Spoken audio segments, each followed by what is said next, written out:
का वध सुनकर रावण क्रोधित हो उठा और उसने बलवान मेघनाद को भेजा। उसने कहा कि हे पुत्र, मां मारना नहीं, उसे बांध लाना, उस बंदर को देखा जाए कि कहाँ का है। कछु मारे सी कछु मर्दे सी कछु मिले सी धरी धूरी, कछु पुनी जाई पुकारे प्रभु मरकट बल भूरी। उन्होंने सेना में से कुछ को मार डाला और कुछ को मसल डाला और कुछ को पकड़ पकड़ कर धूल में मिला दिया। कुछ ने फिर जाकर पुकार की कि हे प्रभु, बंदर बहुत ही बलवान है। कछु मारे सी कछु मर्दे सी कछु मिले सी धरी धूरी, कछु पुनी जाई पुकारे प्रभु मरकट बल भूरी।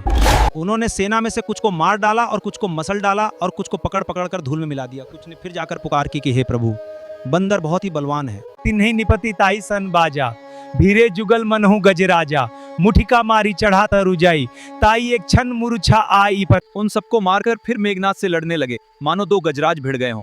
हनुमान जी उसे एक घूंसा मारकर वृक्ष पर जा चढ़े। उसको क्षण भर के लिए मूर्छा आ गई।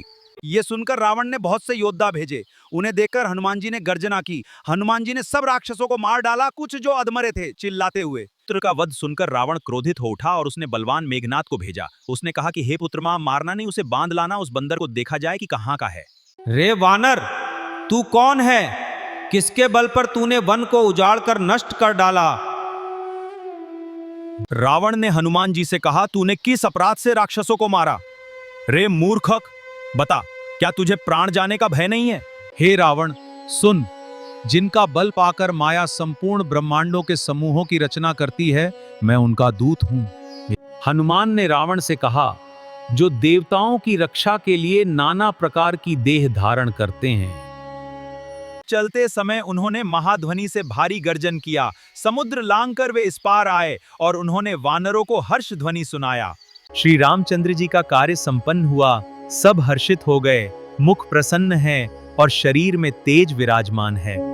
हनुमान जी ने बताया कि बंदर एक डाल से दूसरी डाल पर चला जाता है। मैंने जो समुद्र लांघकर सोने का नगर जलाया और राक्षस गण को मारकर अशोक वन को उजाड़ डाला। हे हनुमानदा, बताओ तो, रावण के द्वारा सुरक्षित लंका और उसके बड़े बांके किले को तुमने किस तरह जलाया? समुद्र ने कहा, प्रभु ने अच्छा किया जो मुझे शिक्षा दी हुई है। ढोल, गवार, शूद्र, पशु और नारी, ये सब शिक्षा के अधिकारी हैं। समुद्र के वचन सुनकर प्रभु श्री राम जी ने कहा, अब विलंब किस लिए हो रहा है? सेतु तैयार करो जिसमें सेना उतरे। वानर बड़े बड़े पहाड़ ला ला कर देते हैं और नल नील उन्हें गेंद की तरह ले लेते हैं। सेतु की अत्यंत सुंदर रचना देखकर कृपा सिंधु श्री राम जी हंसकर वचन बोले, ये भूमि परम रमणीय और उत्तम है, इसकी असीम महिमा वर्णन नहीं की जा सकती। मैं यहाँ शिव जी की स्थापना करूंगा, मेरे हृदय में ये महान संकल्प है। फिर बंदर और भालू बहुत ऊंचे ऊंचे पर्वतों और वृक्षों को खेल की तरह ही उठा लेते हैं और ला लाकर नल नील को देते हैं। वे सुंदर सेतु बनाते हैं। अरे अंगदकाब, सुन, तेरी सेना में बता, ऐसा कौन योद्धा है जो मुझसे भिड़ सकेगा? तेरा मालिक तो स्त्री के वियोग में बलहीन हो रहा है। रावण ने अंगद से कहा, बाली की कुशल तो बता, वो आजकल कहाँ है? तब अंगद ने हंसकर कहा, कुछ दिन बीतने पर स्वयं ही बाली के पास जाकर अपने मित्र को हृदय से लगाकर उसी से कुशल पूछ लेना।